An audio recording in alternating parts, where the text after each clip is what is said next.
ఇవి పెద్ద దేనికి కూడా లేదు ఎంఆర్పి. ఏ పంటకి కూడా మాటలు చెప్పడమే తప్ప అటు వచ్చి పేపర్లో పత్రికల్లో ఇవాళ టీవీల్లో సామాన్య పిల్లలు పడుతున్న ఇబ్బంది చూస్తున్నాం, రైతాంగం పడుతున్న ఇబ్బందిని. ఒక మామిడి రైతే కాదు, ఒక పొగాకు రైతే కాదు, ఒక జొన్నలు పండించే జొన్నలు వేసుకున్నదైతే కాదు, కందులు వేసుకున్నదైతే కాదు, ఏ పంట వేసుకున్నా అంటే ఏదైతే చంద్రబాబు నాయుడు గారు ఆయన మీద ఒక సాత్వికంగా వ్యవసాయం చుద్దదండగా అనే నాడు ఉందో దాన్ని సాత్వికం చేసుకోవడానికి ఈ కార్యక్రమాలు. మళ్ళీ ఎప్పుడు చంద్రబాబు నాయుడు ముఖ్యమంత్రి అయిన రాష్ట్రానికి ఇది ఒక దురదృష్టం, ఇది ఒక ఇబ్బంది. ఫస్ట్ నష్టపోయేది, ఫస్ట్ ఎఫెక్ట్ అయ్యేది రైతు, ఫస్ట్ ఎఫెక్ట్ అయ్యేది రైతు, ఫస్ట్ నష్టపోయేది రైతు. ఇది కార్యక్రమం. ఇది న్యాయమా? ఓటేసిన పాపానికి వచ్చి ఈ రకంగా రైతాంగం ఇబ్బంది పడ్డం ధర్మా?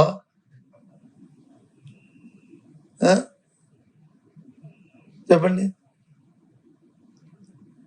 ఓ పక్క శాంతి భద్రతలు లేవు, శాంతి భద్రతలకు వచ్చి గాలి కొదిలిస్తారు. ఎవరైనా ఏదైనా మాట్లాడితే ఆ మాటల మీద వచ్చి పెడతా తీసి వాళ్ళ మీద వచ్చి కేసులు బుక్ చేసి మళ్ళీ తిరిగి వాళ్ళ మీద వచ్చి అరెస్ట్ చేయడం. వాళ్ళు మాట్లాడితే మాత్రం అది సమంజసం, చాలా ఆమోదయోగ్యం, అవన్నీ ప్రవక్తులు అని చెప్తారు. ఇది అసలు రాష్ట్రంలో ఎక్కడ కూడా ఏదైతే అంబేద్కర్ గారి రాజ్యాంగం అమలు జరగట్లేదు. వీరి సొంత రాజ్యాంగం, సొంత కార్యాచరణ ఎన్ని రోజులు కొనసాగవు.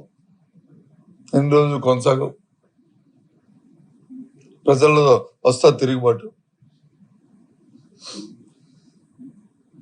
ఇంకా ఆసన్నమైంది. ఎందుకంటే అది తెలుసు, ఏ ఒక్క వర్గానికైనా మేలు ఉంటే ఆ మేలుకు ఉండొచ్చు. విశాఖపట్నం లాంటి ప్రాంతం అయితే ఎంతో విలువైన భూములు ఉంటే అవన్నీ పప్పు పిల్లల్లా పనిచేస్తున్నారు. కావాల్సిన వాళ్ళకి, ఇష్టం వచ్చిన వాళ్ళకి తీసుకోమని చెప్పి దోపిడీ చేసి ఇచ్చేస్తున్నారు. ఏమైనా దాని నుంచి డెవలప్మెంట్ అవుతుందంటే అది కనిపించట్లే. ఎక్కడెక్కడో తీసుకున్న కంపెనీలన్నీ తీసుకొచ్చి ఇక్కడ వచ్చి మరి ఏర్పాటు చేయడానికి ప్రయత్నం చేస్తున్నారు. ఏమనంటే ఉపాధి కల్పన పేరు, ఉపాధి లేదు, కల్పన లేదు. బాగాపురం ఎయిర్పోర్ట్ లో బార్ పెడతానంటున్నారు. అక్కడ తాగడానికి నీళ్ళు ఆలోచించమని కావాలేదు, దారి లేదు, నీరు లేదు ఆ ఎయిర్పోర్ట్ కి.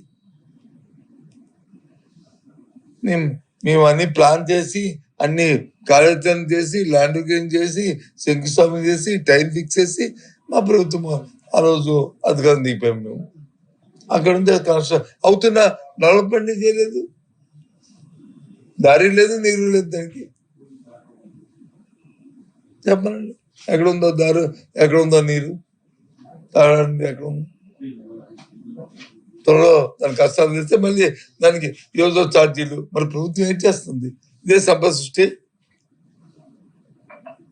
ఓ సామాన్యుడు వెళ్తే ఇంకో 1000 రూపాయలు అదనంగా టికెట్ కట్టుకుని వెళ్ళవలసిన పరిస్థితి. ఇది సంపద సృష్టి. ఓ పక్క శాంతి భద్రతలు లేవు, ఓ పక్క అమరావతి పేరు మీద వచ్చి దోపిడీ జరుగుతుంది.